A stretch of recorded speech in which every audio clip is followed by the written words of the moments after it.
celebrate leadership and to celebrate a person that I did not know so well when he was still in office, but whom he and I have grown a lot closer since he left the position, and I have had to question myself for not being a good judge of character as far as he was concerned. But the sacrifice he has made, in spite of his persecution, in spite of all that he had to endure, is in itself a statement about leadership, in my view. And it is something that is going to edify and enhance his status. In fact, I think, simply put, what it's going to do to him and what it has done to him and to many of us who have come across him is to know that the best is yet to come. I say that because we cannot have a democracy without Democrats. And in our country today, this is largely a democracy without Democrats. For people who have come to know me and who have known him even much longer than many of us, they will know that democracy is etched into his DNA. And the statement that our chairman just made speaks volume about the person of Governor Timipre Sylva. But you cannot rest on your oars. It's very nice to hear all this superficial, soporific, adulation, excellency, Mr. Governor, you know, all those things they say to make us feel good. And it's a lie. We all know, don't we? The reality that we're confronted with is that we have a lot of work to do. We have a lot of work to do to confront the monstrosity that is masquerading as democracy in our country. And you, more than any one of us, has a larger work to do, because you would be seen in the typical parlance as a sellout. After all, your brother is eating. You don't want him to continue to eat. What sort of man are you if you can decide that you want to go with people who are determined to remove your brother? It's not about whether he's delivering the goods. It's not about whether he's advancing the democracy. It's not about whether our lot is better than what it was before, as Governor Fashola asked us. It is that now we own. He may be a bastard, but he's our bastard.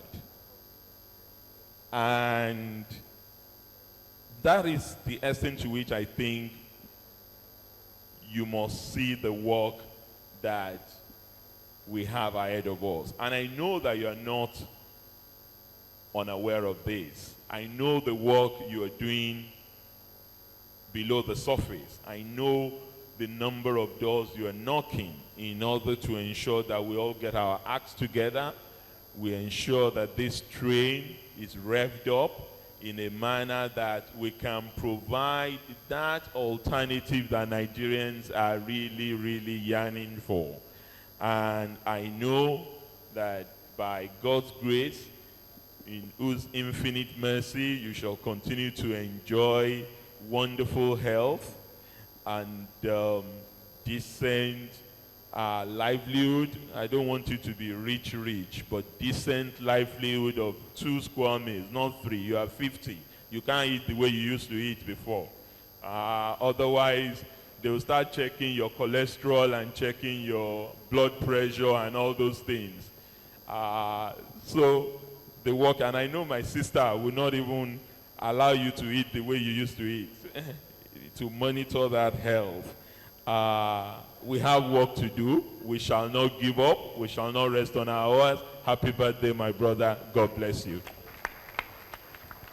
Could you put your hands together for His Excellency one more time? Next to talk to us, Your Excellencies happen to be the former governor of Anambra State, now a senator. Ladies and gentlemen, a round of applause for Dr. Chris Igige. Give him a round of applause.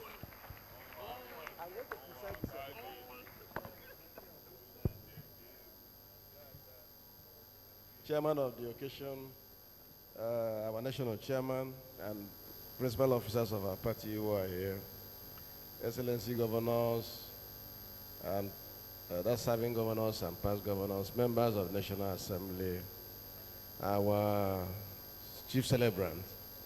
Let me raise some other protocols established here for today. We thank God that we are all here to celebrate with our chief celebrant. And like Governor Fayemi said, for some of us, we didn't come in contact with him till we became members of the APC. And we now have better insight of the man called Timipre Sylva. I can attest to the testimonial given by the national chairman that ever since Eagle Square, I acted as the National Convention Secretary, and he stepped down. And ever since then, he has been involved in activities of this party. He has worked as if this party belongs to him, and that Chief Oyegun is the alternate chairman, and he's the main chairman. Everything about this party worries this man.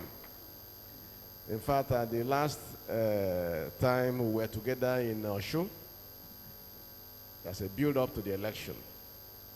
And I found him very interesting, very resourceful. In fact, I became shocked because I knew he worked in NNPC and the oil industry. Everybody who worked there, I have disdain for them because I believe that the dollar, beclouds their brain. They don't think well. But this man worked in NNPC and all those oil places, and he's still thinking very well. If you see the ideas he was bringing out, you won't believe he's a man who was in the oil industry. And his humility also confounded me. We were to leave Osun, we didn't get transport to go. Governor Debayo had taken the car with which I came from Lagos, and we had only a pilot, 406. They were supposed to give us a vehicle from Osun State. They didn't. And they suggested to me that we could ride in that pilot, squeeze ourselves in with the police and PA and go to Lagos. I said, no, I want to. And he was insistent, and he meant it. So I said, what kind of man is this?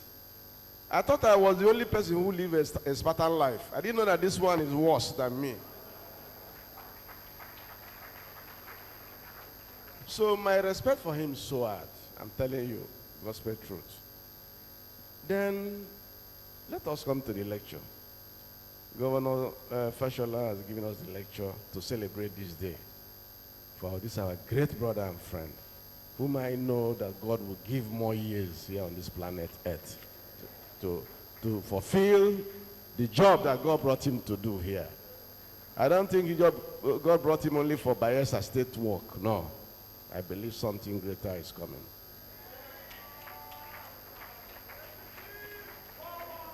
Our guest lecturer, Governor of Lagos State, very cerebral. The MC is now confused. He now says everybody who will be governor must be a son. I don't know how many of us can make it. We are not lawyers, you know.